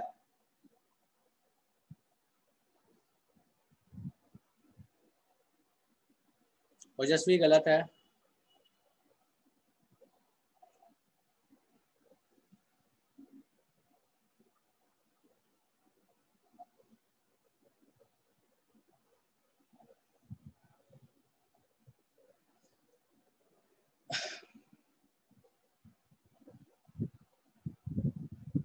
शिवम सही है। चलो ठीक है, ओके। कहानी क्या है भाई, V/V परसेंट अपने को दिया हुआ 30%, वॉल्यूम ऑफ वाटर दे दिया 140। हमको पता है कि वाटर जो रहा होगा यहाँ पे वो क्या रहा होगा, सॉल्वेंट रहा होगा। शुरू हो जाओ कहानी लेके, ठीक है। तो भैया चलो, V/V percent equals to volume of solute upon volume of solute plus volume of solvent. ये है 30% मल्टीप्लाइड बाई 100। ये अपने को 30% दिया हुआ है। वॉल्यूम ऑफ सॉल्यूट हमको नहीं पता, VAC छोड़ दो, ठीक है। इसको VAC छोड़ दो। वॉल्यूम ऑफ सॉल्वेंट हमको दिया हुआ है, दैट इज 140 मल्टीप्लाइड बाई 100, ठीक है। इसको सॉल्व करके बताओ कि VS कितना आ रहा है। एक ही तो इक्वेशन है यार, प्यारा सा इक्वेशन है, ठीक है। तो इसको सॉल्व करोगे तो देखोगे कि भैया जो VS आएगा वो कितना आ जाएगा, 60 ml आ जाएगा। डन है क्या? कोई ऐसा जिसको इसमें तकलीफ है कि भैया हमको ये तो समझ ही नहीं आया, हमको तो लगता है ये पढ़े ही नहीं है कभी? डन है? कोई दिक्कत किसी को? चलो ठीक है, फाइन, आगे बढ़ते हैं। अच्छा, एक चीज और ध्यान रखना, ये जो पॉइंट लिखवा है इसके रिगार्डिंग, ये एक एजम्पशन है, ठीक है? ये वाला जो पॉइंट है ये एक एजम्पशन है। अगर किसी क्वेश्चन में बोल दिया कि सॉलिड को ऐड किया तो इसका डेंसिटी बदल गया, ऑब्वियस डेंसिटी तो बदलेगा ही, वॉल्यूम बदल गया, कुछ भी ऐसा दे दे तो भैया वो आपको मानना पड़ेगा। ऐसा थोड़ी है कि मैंने इस पानी में 1 चम्मच चीनी डाला, इस पर कोई फर्क नहीं पड़ेगा, थोड़ा तो वॉल्यूम में फर्क पड़ेगा, बट हाँ उसको हम नेग्लिजिबल मान लेते हैं। पर ये ध्यान रखना है कि दैट इज एजम्पशन, वो कोई रूल नहीं है, वो एक एजम्पशन है, ठीक है? ये नहीं कि अच्छा हम वॉल्यूम ही नहीं बढ़ने देंगे, ऐसा नहीं करना कभी, ठीक है? चलो नेक्स्ट आते हैं, that is volume mass by volume percent पे। चलो भैया, मास बाय वॉल्यूम परसेंट क्या? ये सबसे फर्जी और सबसे कम यूज आने वाला है। क्या बोलता है मास बाय वॉल्यूम परसेंट? लिखते क्या है तो m/v या w/v परसेंट, जैसे लिखना चाहते हो लिख सकते हो। यहाँ पे इसका फॉर्मूला क्या बन जाता है तो mass of solute divided by volume of solution, ठीक है? सो यहाँ पे एक का मास लेते हैं, दूसरे का वॉल्यूम लेते हैं, मल्टीप्लाइड बाय 100।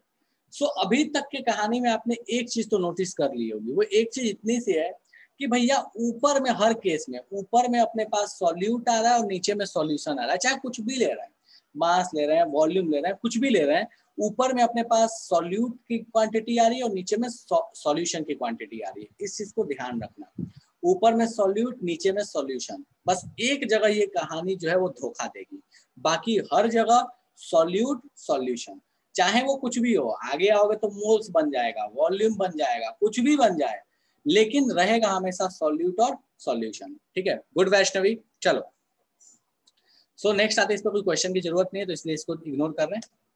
नेक्स्ट आते हैं दैट इज पीपीएम। पीपीएम क्या चीज होता है? देखो पीपीएम का मतलब क्या, थोड़ा इसकी फीलिंग समझ लो। पीपीएम क्या होता है? पीपीएम का मतलब होता है कि जैसे अगर किसी चीज को 100 में आपका इतना आया तो हम बोलते हैं कि वो परसेंटेज है। आउट ऑफ 100 अगर हम किसी चीज को कैलकुलेट करते हैं तो उसको बोलते हैं परसेंटेज है। आउट ऑफ मिलियन किसी डेटा को कैलकुलेट करते हैं तो हम उसको बोलते हैं कि वो पीपीएम है, ठीक है? एग्जाम्पल के तौर पर समझो, मान लो मेरे पास जैसे मैंने क्या किया, मैंने ये पानी लिया और इस पानी में कुछ ऐसी कुछ कहानी है, मान लो कुछ ऐसी कहानी है कि 100 मॉलिक्यूल्स ऑफ वाटर है, 100 नहीं, सॉरी माय गॉड, मान लो मुझे नहीं पता कि क्या है, कितने मॉलिक्यूल्स ऑफ वाटर है, but total number of particles, मान लो टोटल नंबर ऑफ पार्टिकल्स मैं बोल रहा हूँ, मान लो इसके अंदर में 100 है टोटल नंबर ऑफ पार्टिकल्स, ठीक है? और उसमें टोटल नंबर ऑफ पार्टिकल्स 100 है, जिसमें वाटर भी है और वाटर के साथ शुगर भी है, दो चीजें। टोटल नंबर ऑफ पार्टिकल 100 है, वाटर है और शुगर है। अब उसमें शुगर का पार्टिकल मान लो बोल दिया कि 5 है, शुगर का पार्टिकल 5 है, तो रिमेनिंग 95 ऑब्वियस है कि वाटर का पार्टिकल होगा, ठीक है? सो पूछा कि बताओ शुगर का परसेंटेज कितना होगा, तो तुम क्या बोलोगे कि भैया 100 पार्टिकल टोटल था, 5 उसमें शुगर है, मतलब शुगर कितना परसेंट है? 5% है इन टर्म्स ऑफ पार्टिकल्स, ठीक है? पीपीएम क्या है? तो पीपीएम की भी कहानी वही है। पीपीएम की कहानी ऐसे समझो कि मान लो इसमें 1 मिलियन अपने पास टोटल पार्टिकल्स थे, सॉल्यूशन के 1 मिलियन पार्टिकल्स थे, और उस 1 मिलियन में मान लो कि मेरे पास 20 पार्टिकल शुगर के हैं, 20 पार्टिकल शुगर के हैं, तो हम बोलेंगे कि शुगर का जो कॉन्सेंट्रेशन है वो होगा 20 ppm, मतलब 1 मिलियन में शुगर जो है वो कितना है, ठीक है? सो भैया इसका फॉर्मूला क्या बनेगा? सो हम अभी तक जो देखते थे वो हम देखते थे 100 के रेस्पेक्ट में कितना है, अब हम देखेंगे कि 1 मिलियन के रेस्पेक्ट में कितना है, तो क्या फर्क पड़ेगा? सो देखो पीपीएम का फॉर्मूले में बस फर्क इतना पड़ेगा कि अमाउंट ऑफ सॉल्यूट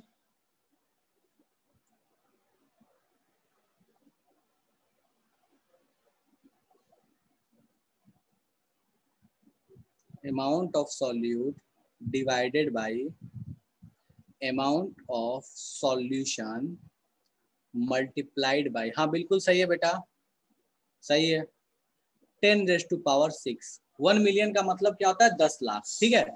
सो बस जहां पे आपके पास 100 होता था वहां पे आपकी बार कितना आ जाएगा? 10⁻⁶ आ जाएगा, ठीक है?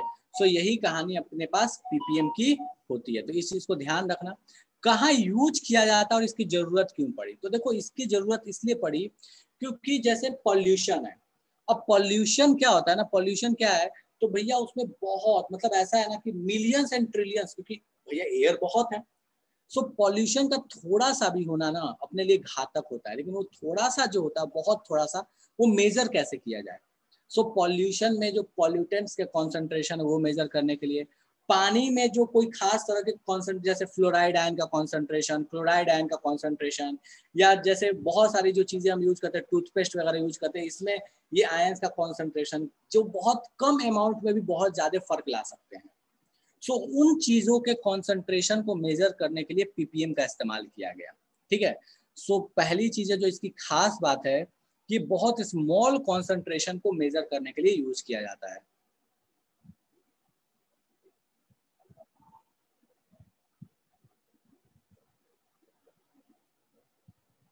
Used to measure very small concentration। ठीक है, मेनली पॉल्यूशन, इम्प्योरिटीज, इस तरह की चीजों को मेजर करने के लिए इसका काम, इसका यूज करते हैं। ठीक है, एग्जाम्पल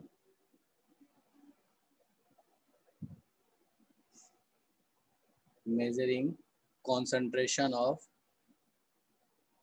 pollutants। ठीक है, पॉल्यूटेंट्स के कॉन्सेंट्रेशन को मेनली मेजर करने के लिए इसका यूज किया जाता है। ठीक है, चलो एक एग्जांपल देख लेते हैं। हमको बोला गया कि मेरे पास, यहां ध्यान दो, आउट ऑफ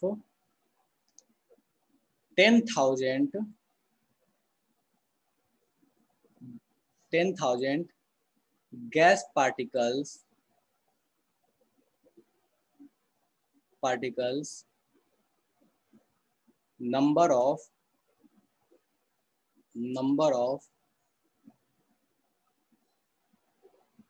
NO2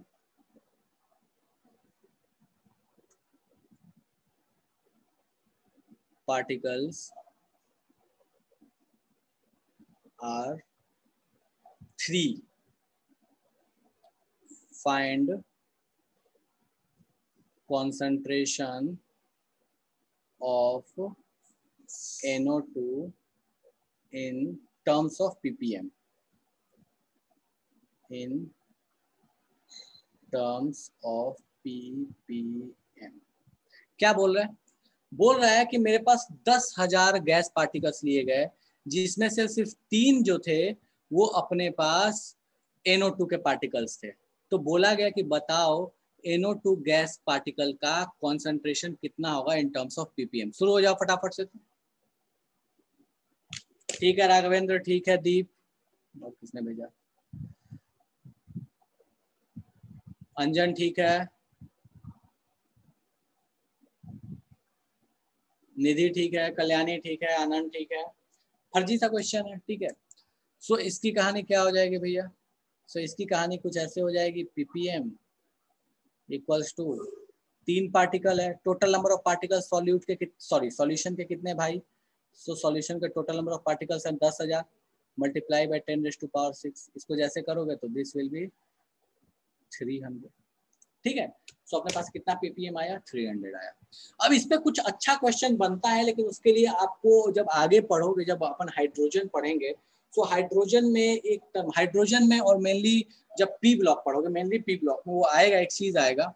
सो वहां पे थोड़ा सा इसका और अलग तरीके से यूज है, तो थोड़े से और कॉन्सेप्ट पढ़ेंगे तो वहां पे इसका और भी क्वेश्चन थोड़े प्रैक्टिस कर लेंगे। ठीक है, बाकी यहाँ पे और अभी तक आपको कोई यूज आने वाला ज्यादा नहीं है। सो ये मतलब किसी का रिस्पेक्ट में भी इसको मेजर किया जाता है, वहां पे अपन पढ़ेंगे। ठीक है, सो ये अपने पास कहानी हो गई पीपीएम की। पीपीएम होता क्या है और इसको मेजर कैसे करते हैं। सेम इसी तरह का एक क्वांटिटी दैट इज पीपीबी, तो वो मिलियन की जगह क्या हो जाता है? बिलियन हो जाता है। तो बस इतना सा ध्यान रखना, मिलियन की जगह बिलियन हो जाएगा। चलो 10⁸ बिल्कुल,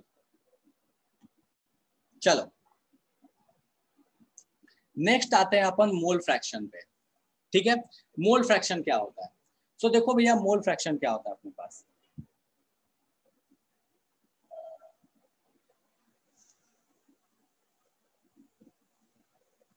मोल फ्रैक्शन का मतलब होता है, बहुत डिटेल्स में अपन इसको पढ़े हैं। मोल फ्रैक्शन को तो पहले डिनोट किससे किया जाता है? एक्स से डिनोट किया जाता है। होता क्या है? सो जिसका भी मोल फ्रैक्शन निकालना था, पहले पढ़ते थे, जिसका मोल फ्रैक्शन निकालना है उसका मोल सुपर में डिवाइड बाय टोटल मोल्स। लेकिन अब यहाँ तो बहुत सारे कंपोनेंट है नहीं, हम तो बाइनरी के बारे में पढ़ रहे हैं, सिर्फ 2 के बारे में पढ़ रहे हैं। तो यहाँ पे मोल फ्रैक्शन या तो सॉल्यूट का होगा या तो सॉल्वेंट का होगा। ठीक है, सो मोल फ्रैक्शन अब दोनों के लिए हो सकता है, या तो सॉल्यूट के लिए भी हो सकता है या तो सॉल्वेंट के लिए भी हो सकता है, दोनों के लिए मोल फ्रैक्शन पॉसिबल है। ठीक है, तो दोनों के मोल फ्रैक्शन का फॉर्मूला अपन देख लेते हैं कि दोनों के मोल फ्रैक्शन का फॉर्मूला क्या होता है। सो मोल फ्रैक्शन ऑफ सॉल्यूट क्या होगा भैया? मोल फ्रैक्शन ऑफ सॉल्यूट तो हम बोल सकते हैं कि moles of solute divided by moles of solute plus moles of solvent. ठीक है, और मोल फ्रैक्शन ऑफ सॉल्वेंट क्या होगा?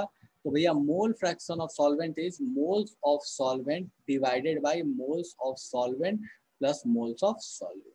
ठीक है, तो ये 2 कहानी हो गई और इसका यूज सबसे अधिक आएगा, इसका यूज सबसे अधिक आएगा, ध्यान रखना। ठीक है, मोल फ्रैक्शन ऑफ सॉल्यूट क्या हुआ? तो moles of solute bye moles of solute plus moles of solvent. ठीक है, मोल फ्रैक्शन ऑफ सॉल्वेंट क्या हुआ? तो moles of solvent upon moles of solute plus moles of solvent.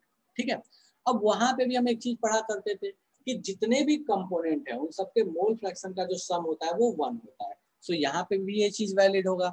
सो हम बोल सकते हैं कि in solution, in a solution, किसी भी एक सॉल्यूशन में mole fraction of solute plus mole fraction of solvent equals to 1। चाहो तो यहाँ से भी प्रूफ कर सकते हो, इन दोनों को ऐड कर दो, देखोगे तो क्या आ जाएगा? 1 आ जाएगा। सो ये अपने पास कहानी हो गई मोल फ्रैक्शन की। किसी को इसमें तकलीफ है तो मुझे फटाफट से बता दो, क्योंकि ये बहुत ज्यादा यूज आने वाला चीज है। डन है? चलो ठीक है, एक क्वेश्चन, एक आसान सा क्वेश्चन कर लेते हैं।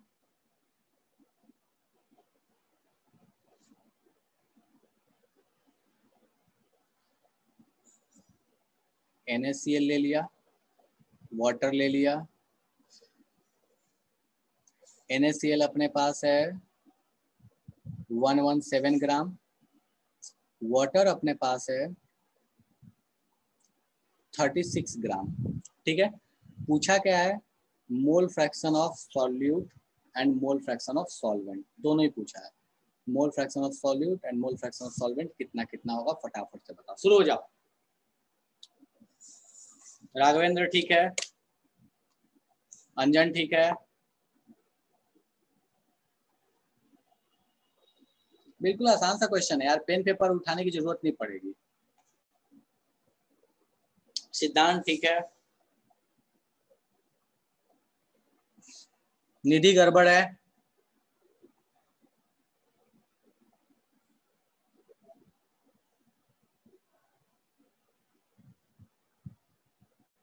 आदर्श ठीक है, कल्याणी ठीक है, आनंद ठीक है,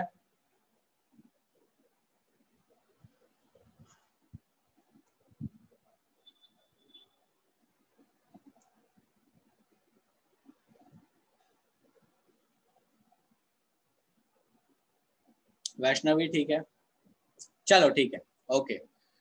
सो दोनों के मोल्स निकालो, दोनों के मोल्स जब निकालोगे तो ये 117 ग्राम है, इसके मोल्स निकालोगे तो ये 2 आ जाएगा, इसके भी मोल्स निकालोगे तो 2 आ जाएगा।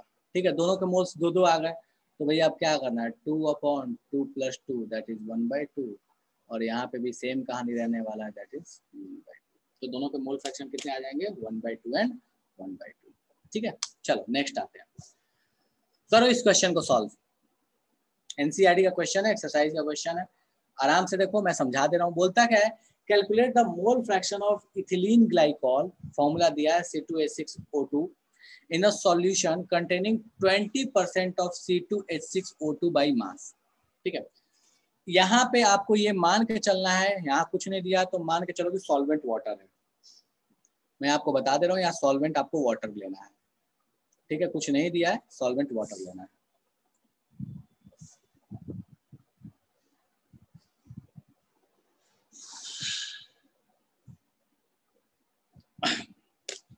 थोड़ा सा थोड़ा सा मतलब क्वेश्चन में है एक्वस सॉल्यूशन लिखना चाहिए था, बट लिखा नहीं है इसमें, मैंने बता दिया आपको। वाटर लेना तो कोई दिक्कत नहीं।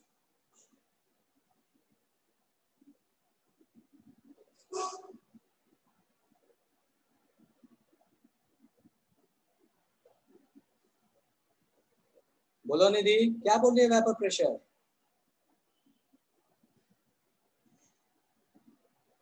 सर ये होता क्या है? वेपर प्रेशर कभी आए कहाँ है? बट एनसीईआरटी में सर इसी टॉपिक में दिया हुआ था कि मोल फ्रैक्शन का उसमें भी यूज आता है। जब आएगा तो देखेंगे। सर किस चैप्टर में पढ़ना है? इसी में है, इस चैप्टर का मेन पार्ट वेपर प्रेशर ही है। ये सब तो पहले का पढ़ा हुआ है, पर एनसीईआरटी बोलती है पढ़ाने के लिए तो पढ़ा दे रहा हूँ। ठीक है भाई, वेपर प्रेशर वाला जो कॉन्सेप्ट है वही इस चैप्टर का मेन कॉन्सेप्ट है। ठीक है, रॉल्स लॉ, हेनरी लॉ, ये सब मेन कॉन्सेप्ट है इस चैप्टर के।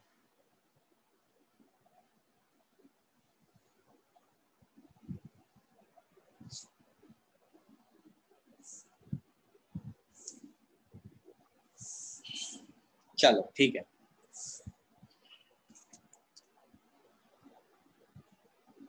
देखो भैया ध्यान दो। ठीक है तिवारी, और ठीक है राघवेंद्र।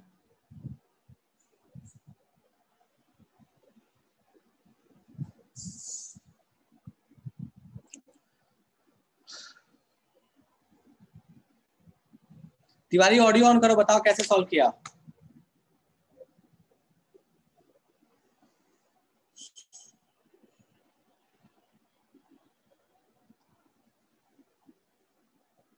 तिवारी कैसे सॉल्व किया इस क्वेश्चन को? फोटो नहीं, मुझे ऑडियो ऑन करके समझाओ कैसे सॉल्व किया।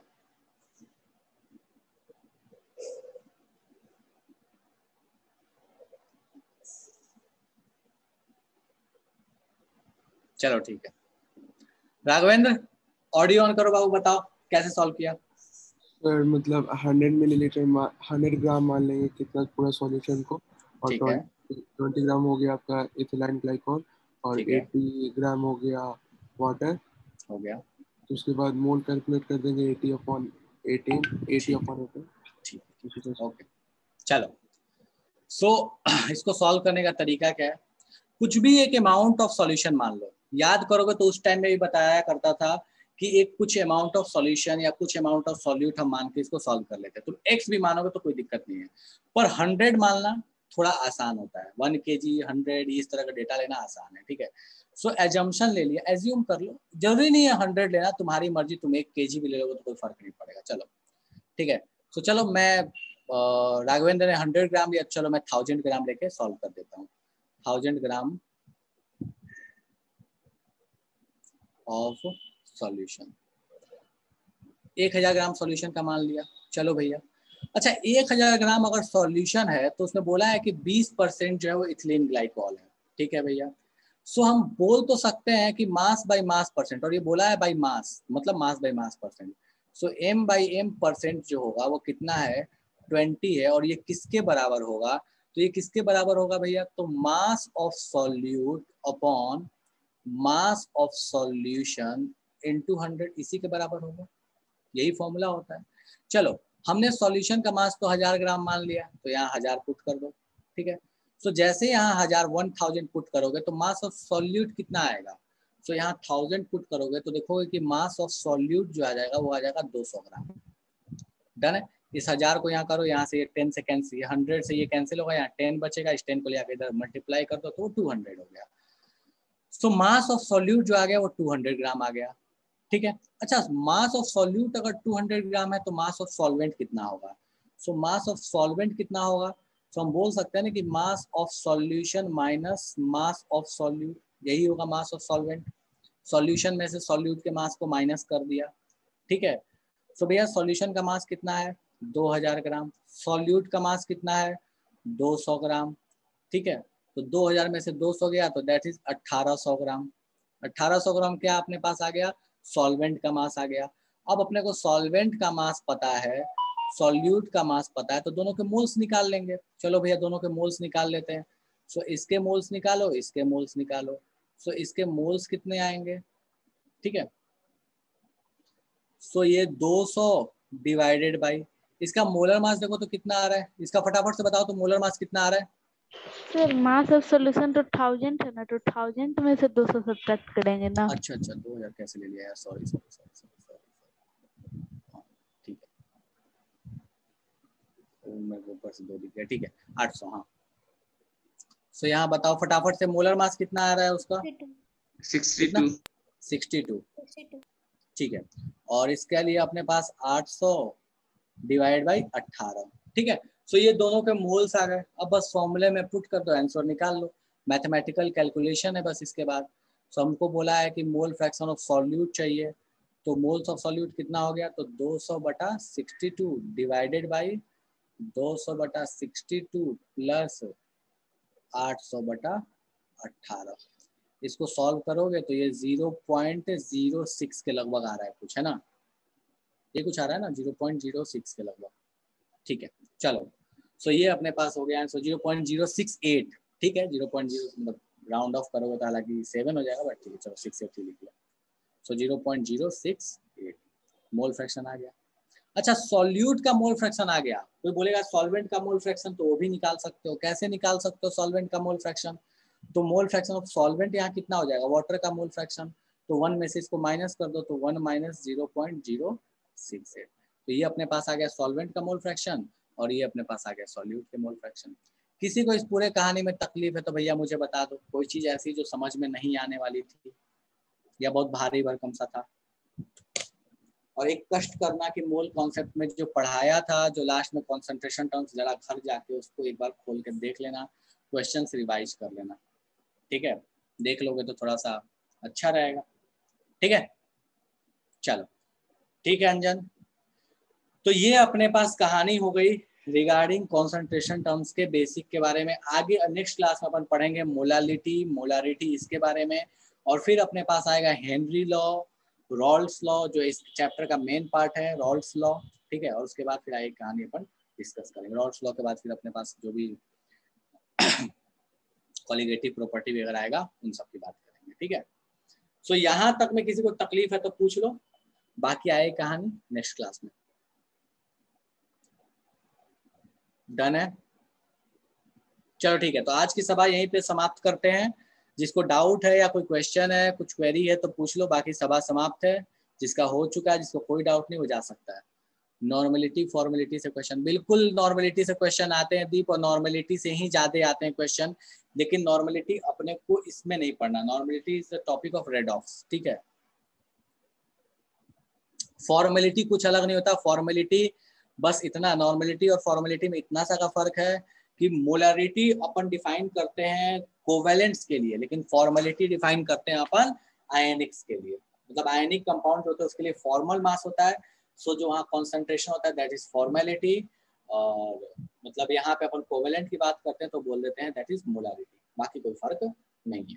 फॉर्मेलिटी कोई इंपॉर्टेंट नहीं है, लेकिन नॉर्मलिटी बहुत इंपॉर्टेंट है, ठीक है। और किसी को कोई समस्या? पीडीएफ शाम को देख लेना बेटा, 3-4 बजे के बाद, 4 बजे के बाद। हाँ, एलॉय होमोजीनियस कैसे होता है, एलॉय होमोजीनियस कैसे होता है? अच्छा राघवेंद्र एक बात बताओ, ठीक है, अगर मान लो ये जो रिंग है, मान लो इस रिंग में अगर मैं बोलूं कि ये जो पोर्शन है ये 22 कैरेट का, मान लो यहाँ से काट के निकाल दिया, बोला ये 22 कैरेट का है, सो क्या ये पूरे रिंग 22 कैरेट की नहीं बोलेंगे, या ऐसा होगा बोलेंगे कि सिर्फ ये पोर्शन 22 का है, इसका तो हमको पता नहीं है? ऐसा नहीं होता ना। तो पूरे में अगर 22 कैरेट बोल रहे हैं मतलब पूरे में प्योरिटी सेम है, मतलब पूरे में मिक्सिंग क्या है, सेम है। और अगर पूरे में मिक्सिंग सेम है तो इसलिए वो क्या है, होमोजेनियस है। चलेगा?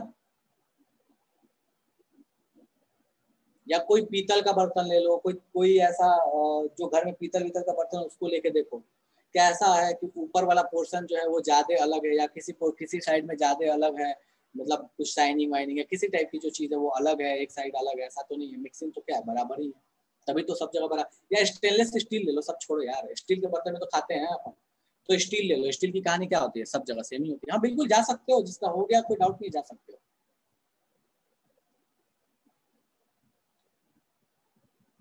डन है?